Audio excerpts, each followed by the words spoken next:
फरवरी 1959। रूस के उराल पर्वतों की बर्फ में ढकी ढलानों पर 9 युवा स्कीयरों का एक समूह अचानक मौत की नींद सो गया।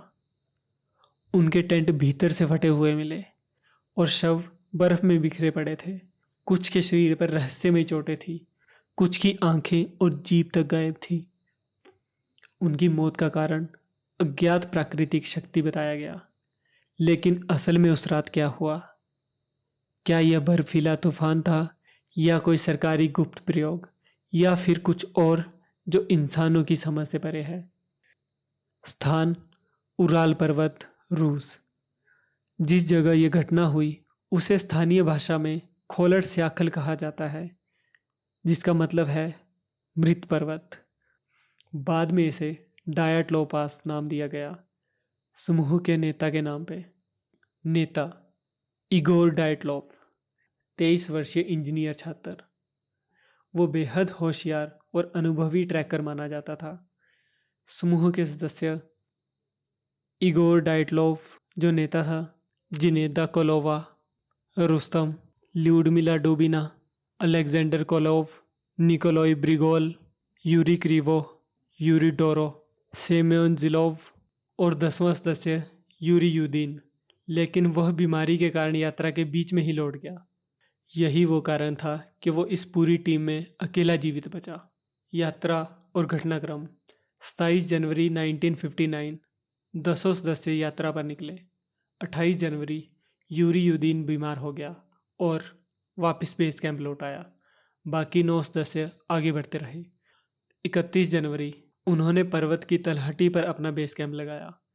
1 फरवरी 1959 की रात समूह ने खोलड़ स्याखल की ढलान पर टेंट लगाया। यह आखिरी रात थी जब उन्हें जिंदा देखा गया। खोज और शवों की बरामदगी। जब वे तय की गई तारीख तक नहीं लौटे तो 20 फरवरी को खोज अभियान शुरू हुआ। 26 फरवरी 1959 उनका टेंट मिला। यह अंदर से फटा हुआ था। सारे सामान, कपड़े, जूते सब अंदर ही थे, लेकिन स्कीयर्स गायब थे। पहले शव यूरी क्रीवो और यूरी डोरो के शव पास के जंगल में बिना जूते और अंडरवियर में मृत मिले। उनके पास एक छोटा सा जल चुका अलाव था। दूसरे शव इगोर डाइटलोव, जिनेदा और स्टेम थोड़ी दूरी पर मिले। उनके शरीर की मुद्रा बताती थी कि वे टेंट की ओर लौटने की कोशिश कर रहे थे। बाकी 4 शव मई 1959 में जब बर्फ पिघली तब बाकी 4 शव गहरे खड्डे में मिले। इनमें से ल्यूडमिला की जीभ और आंखें गायब थी। निकोलोई की खोपड़ी फट चुकी थी। सिम्योन और अलेक्जेंडर की छाती की हड्डियां टूटी हुई थी। शव परीक्षण और चुकाने वाले तथ्य। कुछ शवों पर इतनी भयंकर चोटें थी मानो किसी कार दुर्घटना जितनी ताकत लगी हो। कुछ कपड़ों पर रेडियो एक्टिविटी के निशान मिले। टेंट और स्थान के पास अजीब सी नारंगी रोशनी देखे जाने की गवाही स्थानीय लोगों ने दी। ठंड और बर्फ के बावजूद शव आधे नग्न अवस्था में मिले। यह घटना पैराडॉक्सिकल अनड्रेसिंग कहलाती है, जब ठंड में व्यक्ति भ्रमित होकर कपड़े उतार देता है। जांच और आधिकारिक निष्कर्ष। सोवियत जांचकर्ताओं ने 1959 में केस बंद करते हुए लिखा, उनकी मौत एक अज्ञात और अपरिहार्य प्रकृति शक्ति के कारण हुई। यानी कि सरकार ने साफ साफ जवाब नहीं दिया। रहस्यमय थ्योरीज। इस घटना को लेकर अब तक कई थ्योरी सामने आई हैं। Number 1 is avalanche theory. हाल के वर्षों में वैज्ञानिकों ने कहा कि ये एक स्लैब एवलांच थी।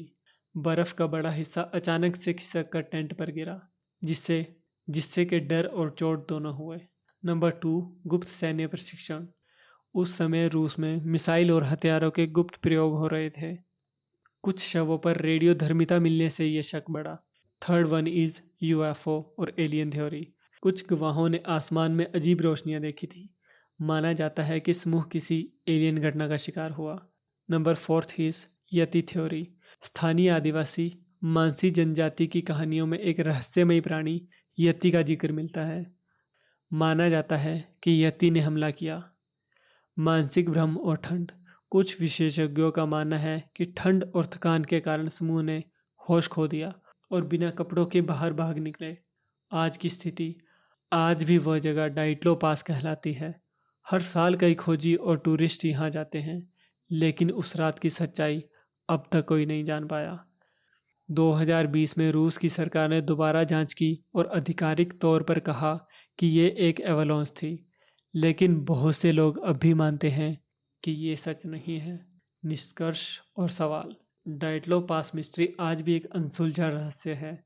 नो स्कीयर, अंदर से फटा हुआ टेंट, नग्न शव, गायब जीभ और आंखें, और रेडियोधर्मिता। क्या यह केवल एक प्राकृतिक आपदा थी या फिर सोवियत सरकार ने असली सच्चाई छिपा ली? आप क्या सोचते हैं? क्या यह एक साधारण हिमस्खलन था या उस रात वहां कुछ ऐसा हुआ जिसे इंसान कभी समझ नहीं पाएगा?